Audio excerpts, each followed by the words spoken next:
I'm this close to becoming a serial killer. And all three of the police officers laughed. But I'm like not joking. I mean, I could do it. These people, they're not people anymore.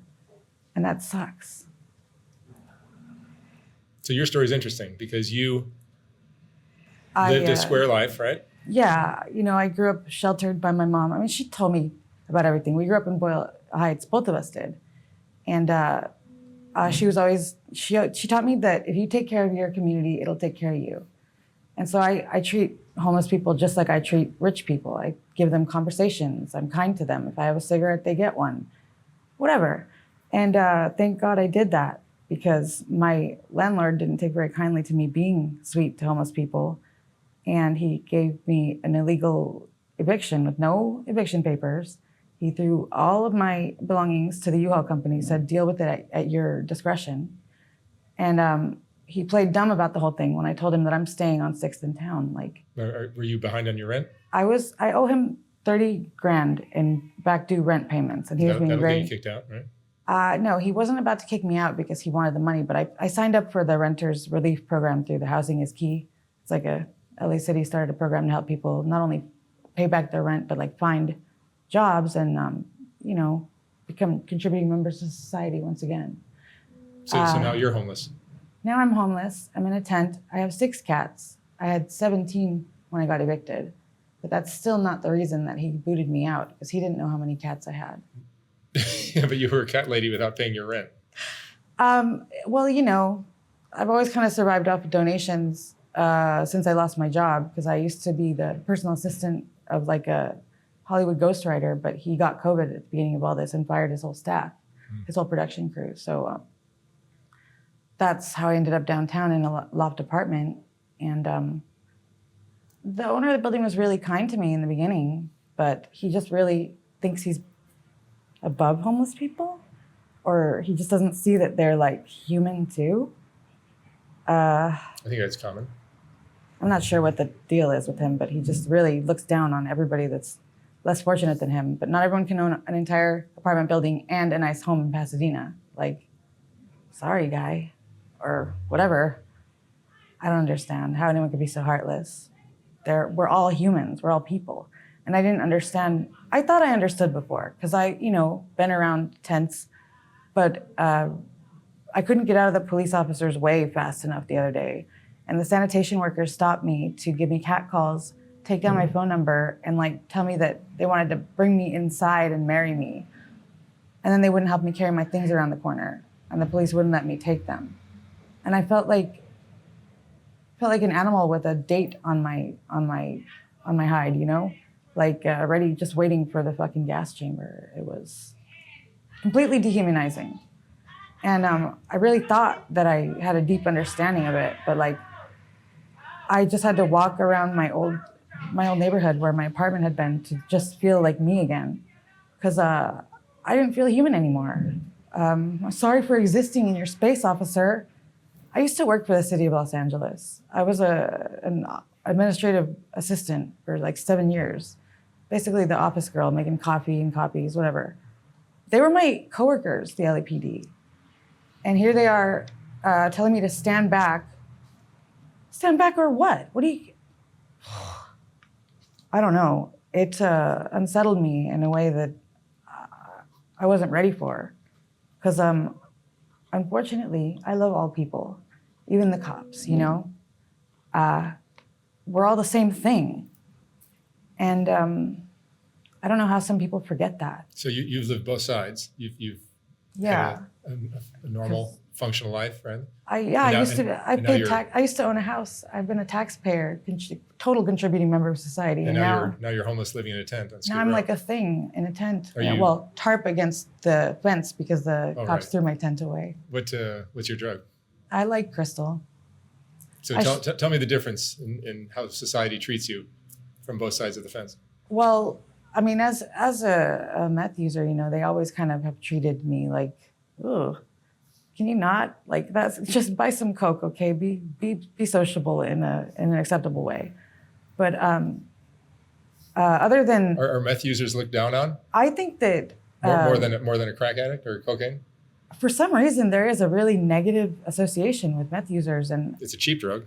it's so cheap. Like, crack users, they'll steal anything from you because that is so expensive, and if the high is so, it's got no legs, as they say. It's over very quickly, and I think fetty heads, fentanyl smokers, should be like the worst because they need that to survive. Yeah, they're going to do whatever it takes. And they will do whatever it takes. They'll steal from their own baby children. They'll steal from their mothers, their sisters and brothers. Like, you can't trust people like that. At least heroin addicts just fall asleep, But So what is the difference between how you were treated when you were fully functional member of society to now you're a homeless meth addict? I've always gotten the how much for sex when people drive by and stuff, because I'm not hiding my femininity or anything about myself. But now it's just how much for sex. And when I say I'm not in that business, I get followed around in their car for 3 hours and they park across the street from my tent to the point where I gotta shout, "It's my fucking day off" or something. Like, I'm literally either a collection of moist holes or a disobedient plaything. It's real fun, to say the least. It's hard being a woman on Skid Row, right? It's hard being a woman anywhere. And I mean, my mother, she worked for the city of Los Angeles for 30 years. She pushed, she broke the glass ceilings. Like, she literally had the little broken glass ceiling, pin. She was inspirational to a lot of people, male and female. And I guess sometimes when I'm out there running away from an SUV with a pastor driving it, "Oh, come hang out with me," I just feel like I'm letting her down a little bit on that one. I'm not breaking any glass ceilings out here because these women, I don't know what the problem is. They don't stand together out here. There's no sense of community whatsoever. And it's some kind of messed up social Darwinism, I think, that the government is trying to separate the lowest class from everyone else. Why did they give funding to release a bunch of free crack pipes to the homeless? Why not give them housing and get them off crack? See what they do with their money. Or literally anything else. Give them free underwear and socks. No, free crack pipes. It's good for you guys. Health. Hepatitis, broken crack, no. Okay, no. I've never met a single person that's gotten hepatitis from a broken crack pipe. So, whatever it is, it's alarming in ways that I thought I understood before, but now, I really get it. The point is driven home. And home. That's funny. The point is driven home.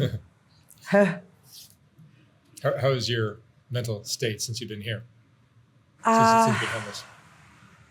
I mean, I've always been unmedicated for something. I've been accused of multiple personalities and schizophrenia, but also a little bit too much psychopathy to get an accurate diagnosis. I sometimes just can't get out of tent. Can't say bed, really. I sleep in a suitcase full of clothes like a rat, but it's actually really comfortable. I just lay there sometimes. I wake up, I feed my cats because they're indoor cats. They don't know how to poop in dirt, even. I've tried. They won't walk on leashes, most of them. And they used to be the only reason that I would fight so hard to have a place indoors to live. And they definitely are the only thing keeping me going now that both my parents are gone. And I have a son that lives in New York with his dad's family, but he's 2. He doesn't even know who I am yet. So I've got a while to get it together. But so you have a 2-year-old. Yeah. He's gonna have a New York accent. That's cool. But I don't want him to know that I ever lived on Skid Row. Hopefully. I mean, I guess it doesn't matter as long as I turn it around. If you turn it around, it's a beautiful story. Yeah. So I better get to work on that then. Yeah, you should. Although losing my cell phone, it really feels like the nail in the coffin lid. No, you stay down here for a while. Somebody told me that I was the princess of Skid Row the other day.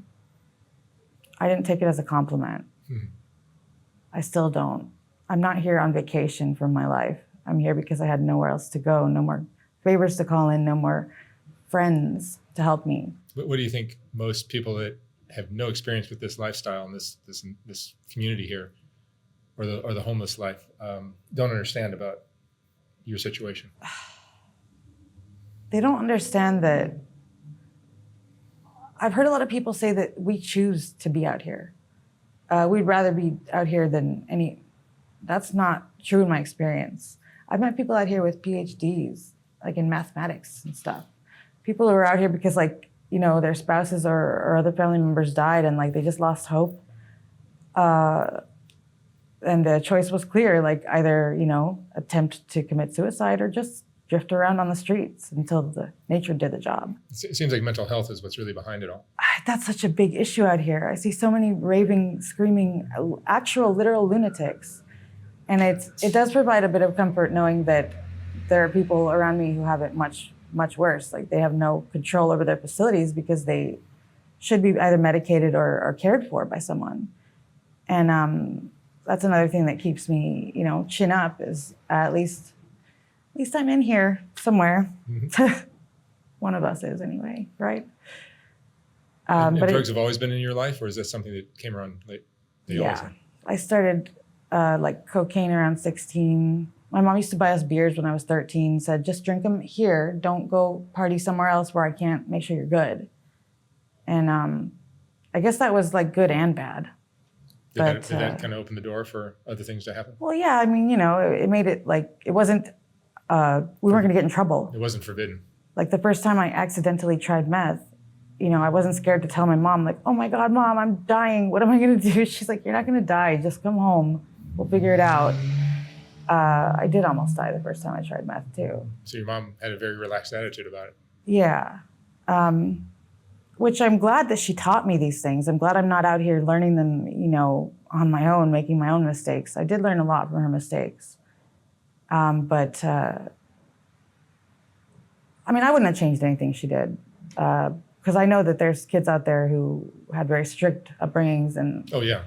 Well, I think mental illness probably has a large part to do with it. I think it's all about mental illness. I feel like I could function if I had like a prescription for Adderall, maybe, and I don't know, any kind of anti-anxiety that you could get. But and I'm gonna do that actually really soon because I do want to be a part of my son's life.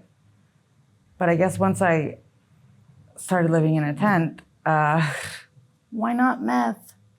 Because why not? Yeah, but just be careful with where it can all take you. Yeah, I really do understand that in a way that I never did before. My mom used to say there's two kinds of people. There's the kind of people who are abusing drugs and the kind of people that let drugs abuse them. And I guess I didn't really understand that until I lived on Skid Row. But I get it now. I totally get it. And duly noted, Mom. Working on it. How'd you lose your teeth? That was actually a car accident in high school. I still have like the fake dentures. Oh, I see. But you know, you live in since you're on like Skid Row, it just kind of fits. I mean, why? Yeah. Well, I did get a job interview like a week ago. I put my teeth in for that. I've been cleaning my face a little bit, just a little bit. Not my knees though. The knees and the hands, they stay dirty forever. I'll bet you clean up nicely. I try. I like to think so, or so I've been told. Would putting down crystal meth be something that's doable for you?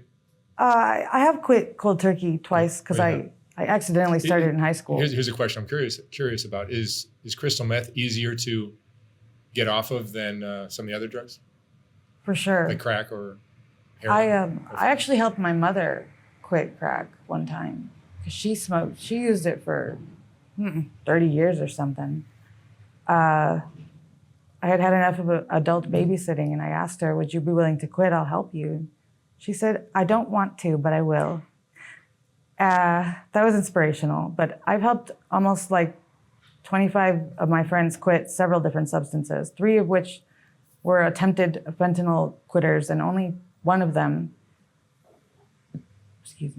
Only one of them has actually quit. The other two backslid almost immediately, which I get, because that stuff, it's like worse than a demon possession. It's, they say that crystal meth like takes over your body's need to do anything except smoke more meth. But that's actually literally what fentanyl is doing, to the point where you get sick, feel like you're gonna die. That's scary to me. Because yeah, constant active disassociation is nice, but I am not trying to lose control of any of my facilities due to drug use or any other reason. And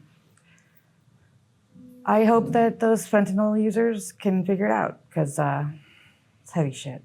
The people you see walking around seemingly out of their minds that are probably smoking crystal meth, the reason they're like that is because they've stayed up for 4 or 5 days and then they're finally sleep deprived and like the schizophrenic delusions have taken over them. They're out of their minds until they get sleep, and then they'll sleep for 24 hours or more and get robbed. Yeah, or that's typically, they'll fall asleep on the bus with their phone on their hand, and then everything's gone again. Yeah. I meet a lot of people that they're completely normal, and then they take one hit of crystal or whatever it may be, and they're just insane again, completely insane. It is what it is, but I don't think those people are abusing those drugs. They're not in control of what's happening to them. Mm-hmm. And I guess we used to have government-run institutions and stuff, but clearly we don't now. It's kind of showing. And they're all down here. I don't think gentrification is going to be able to rein it in after this whole COVID thing, because they've certainly put a lot of people in housing.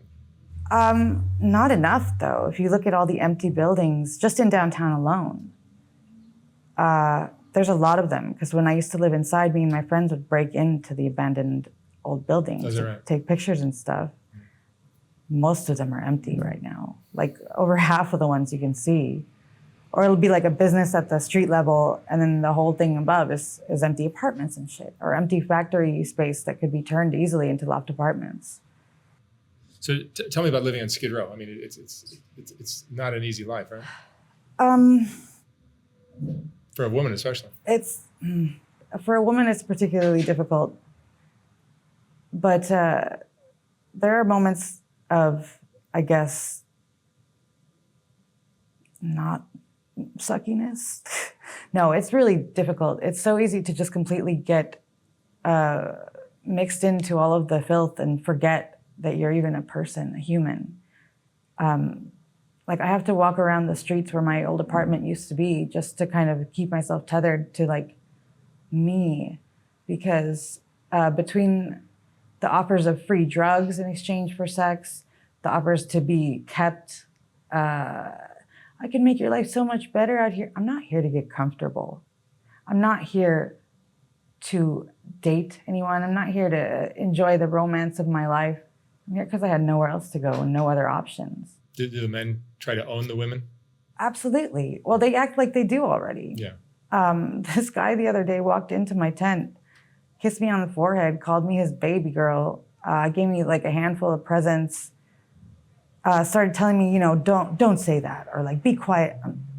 First of all, I might not have a home, but you don't come into my tent and tell me how to act. I don't need your presents. Please leave.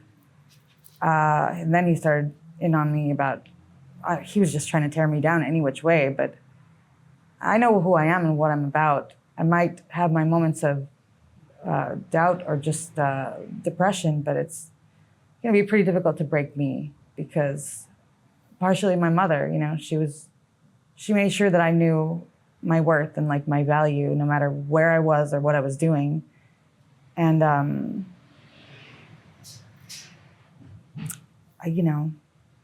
some of these people just don't have a sense of self-worth or self-awareness, or anything, honestly. Sense of self. Yeah. They're denied that because I met my first person my age that was born homeless.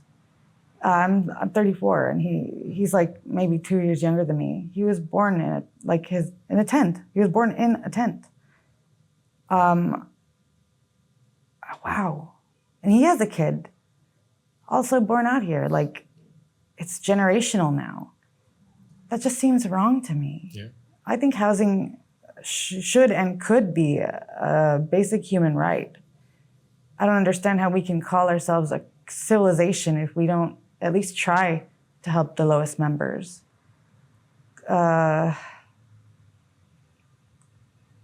It doesn't make a lot of sense to me, but not a lot of things do. Are there moments living on Skid Row where it's okay, where it's actually a good day or a good part of the day? I would be lying if I said that I wasn't having fun at all. Because sometimes we get to go like dumpster diving in the arts district or other neighborhoods, and we find art supplies, and there's a lot of really beautiful minds out there. I've noticed that a lot of very kind souls, pure hearts get shoved down into the gutter because There's some beautiful people in Skid Row for sure. Yeah, it's a dark underbelly, but it's got its really pure moments. And I guess when all the scumbags go to sleep and all the artists get to sneak around and play with each other, that's kind of my bread and butter. That's my golden hour there. What's been your favorite moment since you've been living on the streets? This is silly, but me and 4 other people were building like a mega tent. And some friends brought some plywood, we got a couple carpets. We even built our own enclosed toilet area. And I literally, I knocked everyone to the ground with laughter because I joked that the head honcho on our block, he stays in an SRO apartment and they share bathrooms. But our shit room is private, so we get to decide who goes in there and he doesn't. So, hit the Pookie pinky up because we're living it up out here. That was probably the highlight of my entire experience, but I've been out here like 16 days. I've already seen some stuff. And what's been the worst thing you've seen? Oh, well, yuck.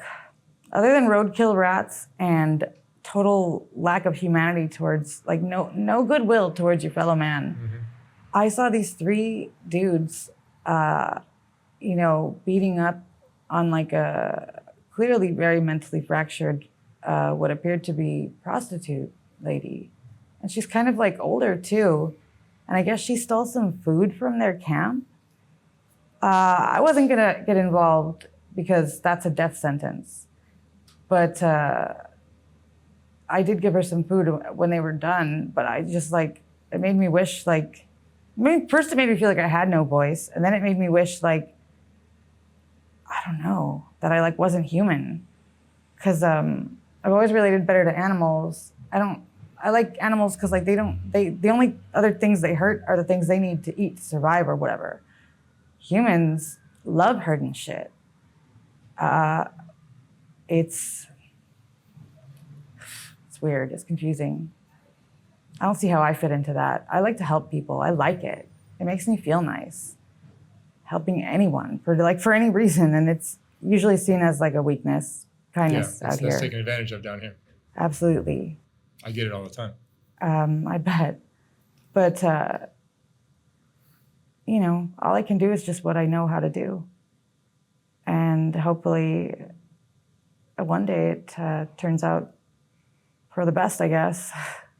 Yeah, you're interesting because you've lived on both sides. So what would you say is the most important thing you've learned after going through all this?